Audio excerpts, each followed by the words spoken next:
होता है। हमारे पिछले जन्म के कर्मों के अनुसार ही हमें हमारे अंग मिलते हैं, हमारा व्यक्तित्व मिलता है, हमारा रंग मिलता है। किस घर में हमें जन्म लेना है वो भी कर्मानुसार मिलता है।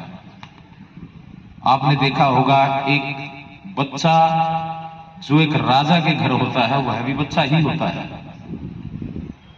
और एक झोपड़ी में एक गरीब के घर होता है वो भी बच्चा ही होता है। लेकिन ये अंतर क्यों? वो कर्मों का अंतर है। और जब बेटे इस तरह से हमारा जब जन्म हो जाता है तो वो परमपिता परमेश्वर हमें गिफ्ट में 5 शक्तियां देता है। चाहे कोई आंखों से अंधा हो, पैरों से लंगड़ा हो, या हाथ ना हो, कोई अंग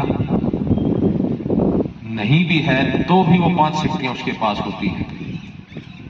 एक शारीरिक, क्योंकि हमें शरीर उस परमपिता परमेश्वर ने दिया है, जैसा भी दिया है हमारे कर्मानुसार हमें प्राप्त हुआ है।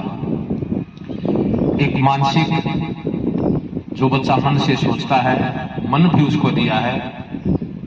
आर्थिक, जिस घर में वो बच्चा पैदा हुआ है उसके कर्मानुसार आर्थिक स्थिति अर्थात पैसा, सुख साधन सब कर्मानुसार उसको प्राप्त हुए हैं। सामाजिक, समाज भी उसको दिया है क्योंकि समाज में ही बच्चा पैदा होता है। आत्मिक, आत्मा भी परमात्मा ने दी है कि आगे चल के वो बच्चा क्या करेगा।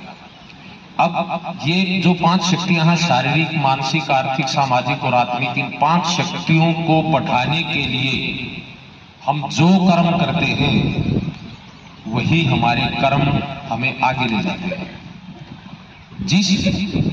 जब हम होश संभालते हैं, होश संभालने से पहले जो कुछ भी होता है हम होश संभालने के बाद भूल जाते हैं।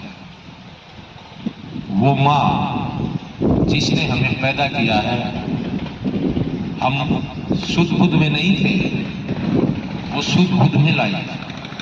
बड़ी बहन है या भाई है, उन्होंने पैरों चलना सिखाया, बोलना सिखाया। पिता है, पिता ने दूर दूर तक ले जाकर उसको दुनिया दिखाई। और हम जब हमें बुद्धि आ जाती है कि हम भी कोई हैं, फिर हम भूल जाते हैं कि हम किस किस तरह से सफर को तय करके यहाँ तक पहुंचे हैं। हम उनके एहसानों को भूल जाते हैं। बहुत से बच्चे मैंने देखे हैं अपनी बड़ी बहन से उल्टे बोलते हैं, गलत। यहाँ बिल्कुल एकदम